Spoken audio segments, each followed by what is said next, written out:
Hello students, I am Dr. Irana. Today we are discussing about understanding political theory, second sem BA Political Science. Today the topic name Indirect Democracy. ಎರಡನೇ semester BA ರಾಜ್ಯಶಾಸ್ತ್ರದ ವಿದ್ಯಾರ್ಥಿಗಳಿಗೆ ಸಂಬಂಧಿಸಿದಂಥ 15ನೇ session. ಇದರ title paper ರಾಜಕೀಯ ಸಿದ್ಧಾಂತದ ಅರ್ಥೈಸುವಿಕೆ. ಇದರ ಒಂದು ಅಧ್ಯಯನದಲ್ಲಿ ಎರಡನೇ ಚಾಪ್ಟರ್ಲಿ ಒಂದು ಚಿಂತನೆ ಬರುತ್ತೆ, ಪರೋಕ್ಷ ಪ್ರಜಾಪ್ರಭುತ್ವ. ಇದರ ಬಗ್ಗೆ ನಾವು ಅಧ್ಯಯನವನ್ನು ಮಾಡೋಣ. In the last session means 14th session we discussed about the direct democracy. ಇಂದಿನ ಒಂದು ಸೆಷನಲ್ಲಿ ನಾವು ನೇರ ಪ್ರಜಾಪ್ರಭುತ್ವದ ಬಗ್ಗೆ ನಾವು ಅಧ್ಯಯನವನ್ನು ಮಾಡಿದ್ದೀವಿ. ನೇರ ಪ್ರಜಾಪ್ರಭುತ್ವ ಕೇವಲ ಜನಸಂಖ್ಯೆ ಕಡಿಮೆ ಮತ್ತು ಭೂಪ್ರದೇಶ ಹೆಚ್ಚಾಗಿರುವಂಥ ದೇಶಗಳಿಗೆ ಅಥವಾ ರಾಜ್ಯಗಳಿಗೆ ಮಾತ್ರ ಅನ್ವಯ ಆಗುತ್ತೆ. ಆದರೆ ಭಾರತದಂಥ ಮತ್ತು ಅಮೇರಿಕದಂಥ ಪ್ರಜಾಪ್ರಭುತ್ವ ದೇಶಗಳಿಗೆ ನೇರ ಪ್ರಜಾಪ್ರಭುತ್ವ ಅಥವಾ ಶುದ್ಧ ಪ್ರಜಾಪ್ರಭುತ್ವ ಅನ್ವಯ ಆಗೋದಿಲ್ಲ. ವಿಶ್ವದ ಬಹುತೇಕ ರಾಜ್ಯಗಳಲ್ಲಿ ಪ್ರಸ್ತುತ ಪರೋಕ್ಷ ಪ್ರಜಾಪ್ರಭುತ್ವ ಇರೋದನ್ನು ಕಾಣ್ತೀವಿ. ಸೊ ಇಂಥ ಒಂದು ಟಾಪಿಕ್ಗೆ ಸಂಬಂಧಪಟ್ಟಂತೆ ನಾವು ಇವತ್ತು ಡಿಸ್ಕಷನ್ ಮಾಡೋಣ. ಸಾಮಾನ್ಯವಾಗಿ ಇದರ ನಿಮಗೆ 5 ಮಾರ್ಕ್ಸ್ಗೆ ಪರೀಕ್ಷೆಯಲ್ಲಿ ಕೇಳುವಂಥ ಸಾಧ್ಯತೆ ಇರ್ತದೆ. ಅದರ ಜೊತೆಗೆ ಪರೋಕ್ಷ ಪ್ರಜಾಪ್ರಭುತ್ವದ ಅರ್ಥ ಮತ್ತು ಅದರ ವ್ಯಾಖ್ಯಾನವನ್ನು ಲಕ್ಷಣಗಳನ್ನು ನೀವು ತಿಳ್ಕೊಂಡಾಗ ಬೇರೆ ಬೇರೆ ಕಾಂಪಿಟೇಟಿವ್ ಎಕ್ಸಾಮ್ಸ್ಗೆ ಪ್ರಶ್ನೆಗಳು ಕೇಳುವಂಥ ಸಾಧ್ಯತೆ ಇರ್ತವೆ. ಸೊ ಮೊದಲಿಗೆ ಈ ಒಂದು ಇಂಡೈರೆಕ್ಟ್ ಡೆಮಾಕ್ರಸಿ ಬಗ್ಗೆ ಅಥವಾ ಪರೋಕ್ಷ ಪ್ರಜಾಪ್ರಭುತ್ವದ ಬಗ್ಗೆ ಪೀಠಿಕೆ ಮತ್ತು ಅರ್ಥವನ್ನು ನಾವು ತಿಳ್ಕೊಳ್ಳೋಣ. Introduction and meaning. Today, indirect democracy is in effect in most democratic states of the world. ಪ್ರಸ್ತುತ ವಿಶ್ವದ ಬಹುತೇಕ ಪ್ರಜಾಪ್ರಭುತ್ವ ರಾಷ್ಟ್ರಗಳು ಪರೋಕ್ಷ ಪ್ರಜಾಪ್ರಭುತ್ವ ತತ್ವವನ್ನು ಅಥವಾ ವಿಧಾನವನ್ನು ಅಳವಡಿಕೆ ಮಾಡ್ಕೊಂಡಿದ್ದಾವೆ. ಸೊ ಪರೋಕ್ಷ ಪ್ರಜಾಪ್ರಭುತ್ವದಲ್ಲಿ ಮುಖ್ಯವಾಗಿ ಪ್ರಜೆಗಳು ತಮ್ಮ ಪ್ರತಿನಿಧಿಗಳ ಮೂಲಕ ತಮ್ಮನ್ನು ತಾವೇ ಆಳ್ವಿಕೆ ಮಾಡಿಕೊಳ್ಳುತ್ತಾರೆ. ಎಲ್ಲ ಪ್ರಜೆಗಳು ಶಾಸಕಾಂಗ ಮತ್ತು ಕಾರ್ಯಾಂಗದ ಕೆಲಸ ಕಾರ್ಯಗಳಲ್ಲಿ ಭಾಗವಹಿಸಲಿಕ್ಕೆ ಸಾಧ್ಯ ಇಲ್ಲ. ಜೊತೆಗೆ ವಿಸ್ತಾರವಾದಂಥ ಭೂಪ್ರದೇಶ ಹಾಗೂ ಜನಸಂಖ್ಯೆ ಆಧುನಿಕ ರಾಜ್ಯಗಳು ಹೊಂದಿರೋದ್ರಿಂದ ನೇರ ಪ್ರಜಾಪ್ರಭುತ್ವ ಅನ್ವಯ ಆಗಲಿಕ್ಕೆ ಇಲ್ಲಿ ಸಾಧ್ಯ ಇಲ್ಲ. ಹಾಗಾಗಿನೇ ಪರೋಕ್ಷ ಪ್ರಜಾಪ್ರಭುತ್ವದ ಚಿಂತನೆಗಳನ್ನು ಅಳವಡಿಕೆ ಮಾಡಲಾಗಿದೆ. In this type of democracy citizens rule themselves through there representatives. ಪ್ರಜೆಗಳು ತಮ್ಮ ಒಂದು ಪ್ರತಿನಿಧಿಗಳನ್ನು ತಾವೇ ಆಯ್ಕೆ ಮಾಡಿ ತಮ್ಮನ್ನು ತಾವೇ ಆಳ್ವಿಕೆ ಮಾಡಿಕೊಳ್ಳುತ್ತಾರೆ. Voters elect their representatives in periodically held elections. ಮತದಾರರು ತಮ್ಮ ಪ್ರತಿನಿಧಿಗಳನ್ನು ನಿಗದಿತ ಚುನಾವಣೆಯ ಮೂಲಕ ಆಯ್ಕೆ ಮಾಡ್ತಾರೆ. ಅದು 2 ವರ್ಷ ಆಗಿರ್ಬೋದು, 5 ವರ್ಷ ಆಗಿರ್ಬೋದು, ಅಥವಾ 6 ವರ್ಷಗಳಾಗಿರ್ಬೋದು. ಪ್ರಪಂಚದ ಬೇರೆ ಬೇರೆ ಪರೋಕ್ಷ ಪ್ರಜಾಪ್ರಭುತ್ವ ಹೊಂದಿರುವಂಥ ದೇಶಗಳಲ್ಲಿ ತಮ್ಮ ಪ್ರತಿನಿಧಿಗಳನ್ನು ಆಯ್ಕೆ ಮಾಡುವಂಥ ಅವಧಿ ಬದಲಾವಣೆಗಳಿದ್ದಾವೆ. ಫಾರ್ ಎಕ್ಸಾಂಪಲ್, ಇನ್ USA, ಉದಾಹರಣೆಯಾಗಿ ನಾವು ಅಮೇರಿಕವನ್ನು ಹೇಳಿದರೆ, ಅಮೇರಿಕದ ಕೆಳ ಸದನವಾದಂಥ ಹೌಸ್ ಆಫ್ ರೆಪ್ರೆಸೆಂಟೇಟಿವ್ಸ್, ಈ ಸದನದ ಸದಸ್ಯರನ್ನು 18 ವರ್ಷ ವಯಸ್ಸಾದಂಥ ಅಮೇರಿಕದ ಪ್ರಜೆಗಳು ಮತದಾನವನ್ನು ಮಾಡಿ ಆಯ್ಕೆ ಮಾಡುತ್ತಾರೆ. ಮೇಲ್ಸದನವಾದಂಥ ಸೆನೆಟ್ಗೆ ಆ ಅಮೇರಿಕ ದೇಶದ ಪ್ರಜೆಗಳು ಮತದಾರರು 6 ವರ್ಷಗಳ ಅವಧಿಗೆ ಆಯ್ಕೆ ಮಾಡ್ತಾರೆ. ಬ್ರಿಟನ್ನ ಎಕ್ಸಾಂಪಲ್ ತೊಗೊಳ್ಳೋದ್ರೆ, ಬ್ರಿಟನ್ನಿನಲ್ಲಿ ಕೆಳಸದನವಾದಂಥ ಹೌಸ್ ಆಫ್ ಕಾಮನ್ಸ್, ಈ ಸದನಕ್ಕೆ 5 ವರ್ಷಗಳ ಅವಧಿಗೆ 18 ವರ್ಷ ವಯಸ್ಸಾದಂಥ ಮತದಾರರು ಆಯ್ಕೆ ಮಾಡ್ತಾರೆ. ಇನ್ ಇಂಡಿಯಾ, ಭಾರತದಲ್ಲಿ ಶಾಸಕಾಂಗದ ಕೆಳಸದನವಾದಂಥ ಲೋಕಸಭೆಗೆ 18 ವರ್ಷ ವಯಸ್ಸಾದಂಥ ಭಾರತದ ಪ್ರಜೆ ಮತದಾರನಾಗಿರ್ತಾನೆ. ಅವನು ಲೋಕಸಭಾ ಸದಸ್ಯರನ್ನು ಆಯ್ಕೆ ಮಾಡ್ತಾರೆ 5 ವರ್ಷಗಳ ಅವಧಿಗೆ. ಅದೇ ರೀತಿಯಾಗಿ ಶಾಸಕಾಂಗದ ಮೇಲ್ಸದನವಾದಂಥ ರಾಜ್ಯಸಭೆಗೆ ಜನಪ್ರತಿನಿಧಿಗಳು 6 ವರ್ಷಗಳ ಅವಧಿಗಾಗಿ ಸದಸ್ಯರನ್ನು ಆಯ್ಕೆ ಮಾಡ್ತಾರೆ. The representatives of the legal structure, income, spending list making, such as the selection of executive heads. ಇಂದು ವಿಶ್ವದ ಬಹುತೇಕ ಪ್ರಜಾಪ್ರಭುತ್ವ ರಾಜ್ಯಗಳಲ್ಲಿ ಪರೋಕ್ಷ ಪ್ರಜಾಪ್ರಭುತ್ವ ಜಾರಿಯಲ್ಲಿ ಇರೋದ್ರಿಂದ ಪ್ರಜೆಗಳು ತಮ್ಮ ಪ್ರತಿನಿಧಿಗಳನ್ನು ತಾವೇ ಆಳ್ವಿಕೆ ಮಾಡ್ಕೊಳ್ಳೋದ್ರಿಂದ ಪ್ರಜೆಗಳಿಗೆ ಬೇಕಾದಂಥ ಕಾನೂನುಗಳನ್ನು ಪ್ರಜಾಪ್ರತಿನಿಧಿಗಳು ಶಾಸಕಾಂಗದಲ್ಲಿ ರಚನೆ ಮಾಡ್ತಾರೆ. ಆಮೇಲೆ ಆದಾಯದ ಮೂಲಗಳನ್ನು ನೋಡ್ತಾರೆ, ಜೊತೆಗೆ ಆಯವ್ಯಯ ಪತ್ರವನ್ನು ತಯಾರು ಮಾಡ್ತಾರೆ, ಜೊತೆಗೆ ಕಾರ್ಯಾಂಗದ ಮುಖ್ಯಸ್ಥನ ಮೂಲಕ ಆಳ್ವಿಕೆಯನ್ನು ಮಾಡ್ತಾರೆ. ಇದನ್ನು ನಾವು ಪರೋಕ್ಷ ಪ್ರಜಾಪ್ರಭುತ್ವ ಅಂತ ಕರೀಬಹುದು. ಒಟ್ಟಾರೆಯಾಗಿ ಪರೋಕ್ಷ ಪ್ರಜಾಪ್ರಭುತ್ವ ಅಂತಂದರೆ ತಮ್ಮ ಪ್ರತಿನಿಧಿಗಳ ಮೂಲಕ ಅಥವಾ ಪ್ರತಿನಿಧಿಗಳನ್ನು ಆಯ್ಕೆ ಮಾಡಿಕೊಳ್ಳುವುದರ ಮೂಲಕ ನಡೆಯುವಂಥ ಒಂದು ಸರ್ಕಾರ ಪದ್ಧತಿಯನ್ನೇ ಪರೋಕ್ಷ ಪ್ರಜಾಪ್ರಭುತ್ವ ಅಂತ ಕರೀಬಹುದು. Indirect democracy or a representative democracy is that form of government in which the people elect their representatives to carry on the administration of the country. Representative democracy is the prevailing form of democracy in the world. According to W.F. Willoughby, a representative government is that form of government which results where a legally sovereign electorate, instead of itself attempting to act as the directing head of the machinery of the government, brings into existence an organ or organs to represent it and act for it in this capacity. There are certain characteristics of indirect democracy. ಪರೋಕ್ಷ ಪ್ರಜಾಪ್ರಭುತ್ವವು ತಮ್ಮ ಪ್ರತಿನಿಧಿಗಳನ್ನು ಆಯ್ಕೆ ಮಾಡ್ತಾರೆ ಅನ್ನೋದನ್ನು ಹಿಂದೆ ನಾವು ಹೇಳಿದ್ದೀವಿ. ಜೊತೆಗೆ ಇದರಲ್ಲಿ ಹಲವಾರು ಪ್ರಮುಖವಾದ ಲಕ್ಷಣಗಳಿದ್ದಾವೆ. ಸೊ ಮತದಾರರು ಮತದಾನವನ್ನು ಮಾಡುವಂಥ ಒಂದು ವಿಧಾನದಲ್ಲಿ ನಡೆಯುವಂಥ ಒಂದು ಸರ್ಕಾರ ಪದ್ಧತಿಯನ್ನೇ ನಾವು ಪರೋಕ್ಷ ಪ್ರಜಾಪ್ರಭುತ್ವ ಅಂತ ಕರೀಬಹುದು. Those who are elected does look after and manage the day-to-day affairs of government. ಪ್ರಜೆಗಳು ಏನು ಆಯ್ಕೆಯನ್ನು ಮಾಡಿರ್ತಾರೆ ಅವರು ಪ್ರತಿನಿತ್ಯದ ಪ್ರಜೆಗಳ ಕೆಲಸ ಕಾರ್ಯವನ್ನು ಮಾಡ್ತಾರೆ. ಶಾಸಕಾಂಗದಲ್ಲಿ ಕೂತು ಜೊತೆಗೆ ಕಾರ್ಯಾಂಗದಲ್ಲಿ ಕೆಲಸವನ್ನು ಮಾಡ್ತಾ ತಮ್ಮ ಕೆಲಸವನ್ನು ನಿರ್ವಹಿಸ್ತಾರೆ. ವಯಸ್ಕರು ಮತದಾರರು ಅಥವಾ ವಯಸ್ಕ ಮತದಾರರು ನಿಯತಕಾಲಿಕವಾಗಿ ನಡೆಯುವಂಥ ಚುನಾವಣೆಯಲ್ಲಿ ತಮ್ಮ ಪ್ರತಿನಿಧಿಗಳನ್ನು ಆಯ್ಕೆ ಮಾಡ್ತಾರೆ. ಜನಪ್ರತಿನಿಧಿಗಳು ಕಾನೂನನ್ನು ರಚನೆ ಮಾಡ್ತಾರೆ, ಆಯವ್ಯಯ ಪಟ್ಟಿಯನ್ನು ತಯಾರು ಮಾಡ್ತಾರೆ. ಇದನ್ನು ಹಿಂದೆ ನಾವು ಹೇಳಿದ್ದೀವಿ. ಸೊ ಕಾರ್ಯಾಂಗದ ಮುಖ್ಯಸ್ಥರನ್ನ ಆಯ್ಕೆ ಮಾಡುವಂಥ ಕೆಲಸವನ್ನು ಕೂಡ ಮಾಡ್ತಾರೆ. Countries with indirect democracies include England, India, United States of America, France and etc. ಪರೋಕ್ಷ ಪ್ರಜಾಪ್ರಭುತ್ವ ವ್ಯವಸ್ಥೆಯನ್ನು ಅಳವಡಿಕೆ ಮಾಡಿಕೊಂಡಿರುವಂಥ ದೇಶಗಳಂದರೆ ಅಥವಾ ರಾಜ್ಯಗಳಂದರೆ ಮುಖ್ಯವಾಗಿ ಇಂಗ್ಲೆಂಡ್, ಭಾರತ, ಅಮೇರಿಕಾ ಸಂಯುಕ್ತ ಸಂಸ್ಥಾನ, ಫ್ರಾನ್ಸ್ ಹಾಗೂ ಮುಂತಾದ ದೇಶಗಳಲ್ಲಿ ಪರೋಕ್ಷ ಪ್ರಜಾಪ್ರಭುತ್ವ ವ್ಯವಸ್ಥೆ ಅಸ್ತಿತ್ವದಲ್ಲಿದೆ. Parliamentary system in India, presidential model government in UK and the Swiss government has mixed government system. ಪರೋಕ್ಷ ಪ್ರಜಾಪ್ರಭುತ್ವದಲ್ಲಿ ಮೂರು ಪ್ರಮುಖವಾದ ಅಂಶಗಳಿದ್ದಾವೆ. ಕಾರ್ಯಾಂಗದಲ್ಲಿ ಮೂರು ರೀತಿಯಾದ ಕಾರ್ಯಾಂಗ ಇದೆ. ಅದು ಪಾರ್ಲಿಮೆಂಟರಿ ಸಿಸ್ಟಮ್ ಆಫ್ ಗವರ್ನಮೆಂಟ್, ಸಂಸದೀಯ ಸರ್ಕಾರ ಪದ್ಧತಿ.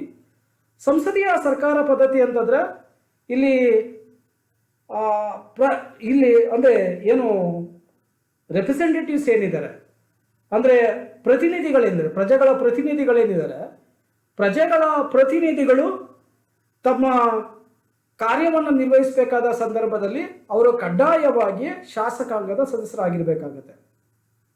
ಅಂದರೆ ಸಂಸದೀಯ ಸರ್ಕಾರ ಪದ್ಧತಿ ಅಂದರೆ ಪಾರ್ಲಿಮೆಂಟರಿ ಸಿಸ್ಟಮ್ ಆಫ್ ಗವರ್ನಮೆಂಟ್ ಅಂದರೆ ಶಾಸಕಾಂಗದ ಸದಸ್ಯರೇ ಕಾರ್ಯಾಂಗದ ಸದಸ್ಯರಾಗಿರ್ತಾರೆ, ಅಥವಾ ಕಾರ್ಯಾಂಗದ ಸದಸ್ಯರು ಕಡ್ಡಾಯವಾಗಿ ಶಾಸಕಾಂಗದ ಸದಸ್ಯರಾಗಿರಬೇಕಾಗತ್ತೆ.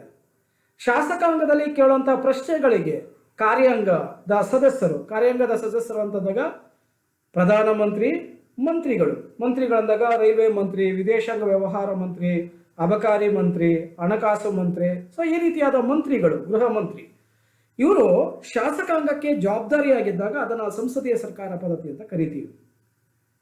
ಸಂಸದೀಯ ಸರ್ಕಾರ ಪದ್ಧತಿಯಲ್ಲಿ ಎರಡು ರೀತಿಯಾದ ಅಧಿಕಾರಗಳಿರ್ತವೆ. ಒಂದು ನಾಮಮಾತ್ರ ಅಧಿಕಾರ, ಇನ್ನೊಂದು ನೈಜ ಅಧಿಕಾರ. ಭಾರತ ಮತ್ತು ಬ್ರಿಟನ್ನಿನಲ್ಲಿ ಸಂಸದೀಯ ಸರ್ಕಾರ ಪದ್ಧತಿ ಇದೆ.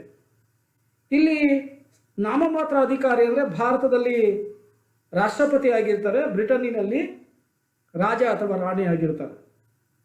ಇವರ ಅಧಿಕಾರಗಳು ಕೇವಲ ನಾಮಮಾತ್ರ. ಇನ್ನು ನೈಜ ಅಧಿಕಾರ ಅಂದರೆ ರಾಷ್ಟ್ರದ ಪ್ರಥಮ ಪ್ರಜೆ ಹೆಸರಿನಲ್ಲಿ ಅಥವಾ ರಾಷ್ಟ್ರದ ಮುಖ್ಯಸ್ಥನ ಹೆಸರಿನಲ್ಲಿ ಪ್ರಧಾನಮಂತ್ರಿ ಮತ್ತು ಆತನ ಮಂತ್ರಿಮಂಡಲ ಅಧಿಕಾರವನ್ನು ಚಲಾಯಿಸುತ್ತೆ. This is called parliamentary system of government. America ಸಂಯುಕ್ತ ಸಂಸ್ಥಾನದಲ್ಲಿ ಅಧ್ಯಕ್ಷೀಯ ಮಾದರಿ ಸರ್ಕಾರ ಪದ್ಧತಿ ಇದೆ, ಪ್ರೆಸಿಡೆನ್ಷಿಯಲ್ ಸಿಸ್ಟಮ್ ಆಫ್ ಗವರ್ನಮೆಂಟ್. ಅಧ್ಯಕ್ಷೀಯ ಮಾದರಿ ಸರ್ಕಾರ ಪದ್ಧತಿ ಅಂದ್ರೇನು? ಶಾಸಕಾಂಗಕ್ಕೂ ಕಾರ್ಯಾಂಗಕ್ಕೂ ಸಂಬಂಧ ಇಲ್ಲ. ಇಲ್ಲಿ ಅಧಿಕಾರ ವಿಭಜನಾ ಸಿದ್ಧಾಂತ ಇರುತ್ತೆ. ಅಂದರೆ ಕಾರ್ಯಾಂಗದ ಸದಸ್ಯರು ಶಾಸಕಾಂಗದ ಸದಸ್ಯರಾಗಿರಬೇಕಾಗಿಲ್ಲ. ಶಾಸಕಾಂಗದ ಸಭೆಗಳಲ್ಲಿ ಅಧ್ಯಕ್ಷನು ಭಾಗವಹಿಸಿ ಉತ್ತರ ಕೊಡುವಂಥ ಅವಶ್ಯಕತೆ ಇಲ್ಲ. ಆಮೇಲೆ ಅಧ್ಯಕ್ಷನು ಶಾಸಕಾಂಗದಲ್ಲಿ ಕಾನೂನುಗಳನ್ನು ಮಂಡಿಸುವ ಅವಶ್ಯಕತೆ ಇರೋದಿಲ್ಲ. ಸೊ ಇಂಥ ವ್ಯವಸ್ಥೆಯನ್ನು ಅಧ್ಯಕ್ಷೀಯ ಮಾದರಿ ಸರ್ಕಾರ ಪದ್ಧತಿ ಅಂತ ಕರಿತೀವಿ. ಇದು ಅಮೆರಿಕ ಸಂಯುಕ್ತ ಸಂಸ್ಥಾನದಲ್ಲಿದೆ. ಮೂರನೇದು ಮಿಶ್ರ ಸರ್ಕಾರ ಪದ್ಧತಿ. ಸೊ ಮಿಕ್ಸ್ಡ್ ಗವರ್ನಮೆಂಟ್ ಸಿಸ್ಟಮ್ ಅಂದರೆ ಸಂಸದೀಯ ಸರ್ಕಾರ ಪದ್ಧತಿಯ ಗುಣಗಳು ಕೂಡ ಇರ್ತವೆ, ಜೊತೆಗೆ ಅಧ್ಯಕ್ಷೀಯ ಮಾದರಿ ಸರ್ಕಾರ ಪದ್ಧತಿಯ ಗುಣಗಳು ಕೂಡ ಇರ್ತವೆ. ಇವೆರಡವನ್ನು ಕೂಡ ಒಳಗೊಂಡಾಗ ಅದನ್ನೇ ಮಿಶ್ರ ಸರ್ಕಾರ ಪದ್ಧತಿ ಅಂತ ಕರೀಬಹುದು, ಅಥವಾ ಬಹುತ್ವ ಸರ್ಕಾರ ಪದ್ಧತಿ ಅಂತ ಕೂಡ ಕರೀಬಹುದು. ಇಲ್ಲಿ ಕಾರ್ಯಾಂಗದ ಸದಸ್ಯರಲ್ಲಿ 7 ಜನ ಇರ್ತಾರೆ. 7 ಜನರು ಕೂಡ ಶಾಸಕಾಂಗದಲ್ಲಿ ಭಾಗವಹಿಸ್ತಾರೆ, ಚರ್ಚೆಯಲ್ಲಿ ಒಳಗೊಳ್ತಾರೆ. ಅದರ ಜೊತೆಗೆ ತಮಗೆ ಬೇಕಾದ ಮಸೂದೆಗಳನ್ನು ಸದನದಲ್ಲಿ ಮಂಡಿಸ್ತಾರೆ. ಆದರೆ ಶಾಸಕಾಂಗದ ತೀರ್ಮಾನಗಳಲ್ಲಿ ಮತದಾನ ಮಾಡುವಂತಹ ಒಂದು ಅಧಿಕಾರ ಇರೋದಿಲ್ಲ. ಹಾಗಾಗಿ ಇದನ್ನು ಮಿಶ್ರ ಸರ್ಕಾರ ಪದ್ಧತಿ ಅಂತ ಕರೀಬಹುದು. The power of the state ultimately lies with the people. Elected representatives exercise power on behalf of these people. ರಾಜ್ಯದ ಅಧಿಕಾರವು ಅಂತಿಮವಾಗಿ ಜನರಲ್ಲೇ ಇರ್ತದೆ. ಯಾಕಂದರೆ ಪ್ರಜೆಗಳ ಪ್ರತಿನಿಧಿಗಳು ಅಥವಾ ಏನು ಸರ್ಕಾರವನ್ನು ರಚನೆ ಮಾಡಿದ್ದಾರೆ ಅವರು ಸರಿಯಾಗಿ ಕಾರ್ಯವನ್ನು ನಿರ್ವಹಿಸದೇ ಇದ್ದಾಗ ಅವರನ್ನು ಅಧಿಕಾರದಿಂದ ವಜಾ ಮಾಡುವಂಥ ಅಧಿಕಾರ ಪ್ರಜೆಗಳಿಗೆ ಇದೆ. ಅಂದರೆ ಮುಂದಿನ ಚುನಾವಣೆಯಲ್ಲಿ ಅವರು ತಮಗೆ ಬೇಕಾದ ರಾಜಕಾರಣಿಗಳನ್ನು ಅಥವಾ ಪ್ರತಿನಿಧಿಗಳನ್ನು ಆಯ್ಕೆ ಮಾಡುವಂಥ ಅಧಿಕಾರ ಹೊಂದಿರ್ತಾರೆ.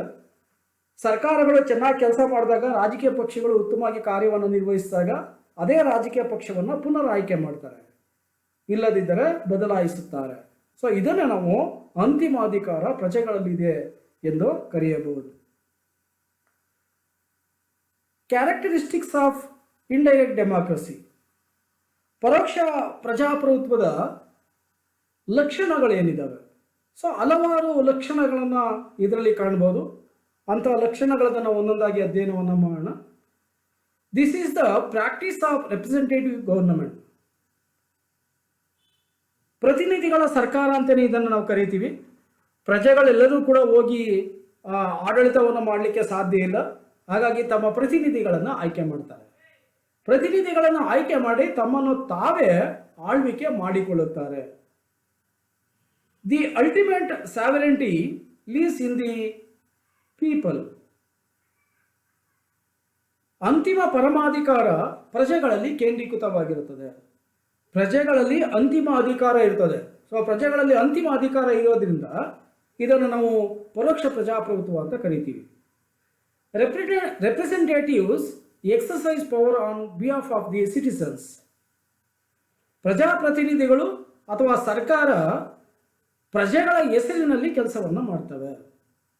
ಆದರೆ ಅಂತಿಮ ಅಧಿಕಾರ ಯಾರಲ್ಲಿ ಕೇಂದ್ರೀಕೃತವಾಗಿದೆ? ಪ್ರಜೆಗಳಲ್ಲಿ ಕೇಂದ್ರೀಕೃತವಾಗಿದೆ. ಸೊ ಪ್ರಜೆಗಳಲ್ಲಿ ಕೇಂದ್ರೀಕೃತವಾಗಿರೋದ್ರಿಂದ ಇದನ್ನು ನಾವು ಪರೋಕ್ಷ ಪ್ರಜಾಪ್ರಭುತ್ವ ಅಂತೇಳಿ ಕರೀಬಹುದು. It is only the election of the people that controls the government. ಪ್ರಜೆಗಳು ಮತದಾನದ ಮೂಲಕ ತಮ್ಮ ನಾಯಕರನ್ನು ಆಯ್ಕೆ ಮಾಡ್ತಾರೆ. ಯಾವ ನಾಯಕ ಅಥವಾ ಜನಪ್ರತಿನಿಧಿ ಪ್ರಜೆಗಳ ಅಭಿವೃದ್ಧಿಗೆ ಅಥವಾ ಶ್ರೇಯೋಭಿವೃದ್ಧಿಗೆ ಪ್ರಯತ್ನವನ್ನು ಮಾಡೋದಿಲ್ವೋ ಅಂಥ ಜನಪ್ರತಿನಿಧಿನ ಮುಂದಿನ ಚುನಾವಣೆಯಲ್ಲಿ ಸೋಲನ್ನು ಅನುಭವಿಸ್ತಾರೆ. ಇದರ ಮೂಲಕ ಪ್ರಜೆಗಳು ತಮ್ಮ ಪ್ರತಿನಿಧಿಗಳನ್ನು ನಿಯಂತ್ರಣದಲ್ಲಿ ಇಟ್ಕೊಳ್ತಾರೆ. So fifth one, adult voting systems and elections are important. ಪರೋಕ್ಷ ಪ್ರಜಾಪ್ರಭುತ್ವದಲ್ಲಿ ಅತಿ ಪ್ರಮುಖವಾದಂಥ ಒಂದು ಅಂಶವೆಂದರೆ ಇಲ್ಲಿ ವಯಸ್ಕ ಮತದಾನ ಪದ್ಧತಿ ಇರುತ್ತೆ. ಜೊತೆಗೆ ಇಲ್ಲಿ ಚುನಾವಣೆಗಳು ಮುಖ್ಯವಾದ ಪಾತ್ರವನ್ನು ನಿರ್ವಹಿಸ್ತವೆ. ಚುನಾವಣೆಗಳಲ್ಲಿ ಯಾರು ಬಹುಮತವನ್ನು ಪಡ್ಕೊಳ್ತಾರೋ ಅಥವಾ ನಿರ್ದಿಷ್ಟವಾದ 3/2 ಬಹುಮತವನ್ನು ಪಡೀತಾರೋ ಅಂಥ ಕ್ಷೇತ್ರಗಳಲ್ಲಿ ಹೆಚ್ಚು ಸ್ಥಾನವನ್ನು ಗಳಿಸಿದಂಥ ರಾಜಕೀಯ ಪಕ್ಷಗಳು ಅಧಿಕಾರವನ್ನು ಹಿಡಿತವೆ.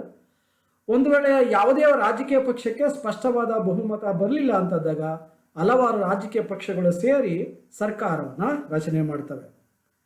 The executive has more power than the legislature. ಕಾರ್ಯಾಂಗಕ್ಕಿಂತ ಶಾಸಕಾಂಗವು ಹೆಚ್ಚಿನ ಅಧಿಕಾರವನ್ನು ಚಲಾಯಿಸುತ್ತದೆ. ಕಾರ್ಯಾಂಗವು ಶಾಸಕಾಂಗಕ್ಕೆ ಜವಾಬ್ದಾರಿಯಾಗಿರಬೇಕಾಗತ್ತೆ. ಕಾರ್ಯಾಂಗದ ಸದಸ್ಯರು, ಕಾರ್ಯಾಂಗ ಅಂತಂದಾಗ ಪ್ರಧಾನಮಂತ್ರಿ ಹಾಗೂ ಅವರ ಮಂತ್ರಿಮಂಡಲ ಅವರು ಶಾಸಕಾಂಗಕ್ಕೆ ಜವಾಬ್ದಾರಿಯಾಗಿರಬೇಕು. ಭಾರತದಲ್ಲಿ ಅದನ್ನು ಸಂಸತ್ತು ಅಂತ ಕರೀತಾರೆ, ಬ್ರಿಟನ್ನಿನಲ್ಲಿ ಅದನ್ನು ಪಾರ್ಲಿಮೆಂಟ್ ಅಂತ ಹೇಳಿ ಕರೀತಾರೆ. ಶಾಸಕಾಂಗದ ವಿಶ್ವಾಸವನ್ನು ಕಳೆದುಕೊಂಡಂತಹ ಕಾರ್ಯಾಂಗ ಅಂದರೆ ಪ್ರಧಾನಮಂತ್ರಿ ಮತ್ತು ಆತನ ಮಂತ್ರಿಮಂಡಲ ರಾಜೀನಾಮೆಯನ್ನು ನೀಡಬೇಕಾಗತ್ತೆ.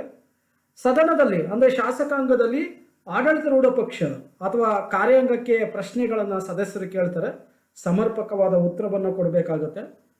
ದೇಶಕ್ಕೆ ಬೇಕಾದ ಕಾನೂನುಗಳನ್ನು ರಚನೆ ಮಾಡಬೇಕಾದಾಗ ಚರ್ಚೆಗಳು ನಡೀತವೆ.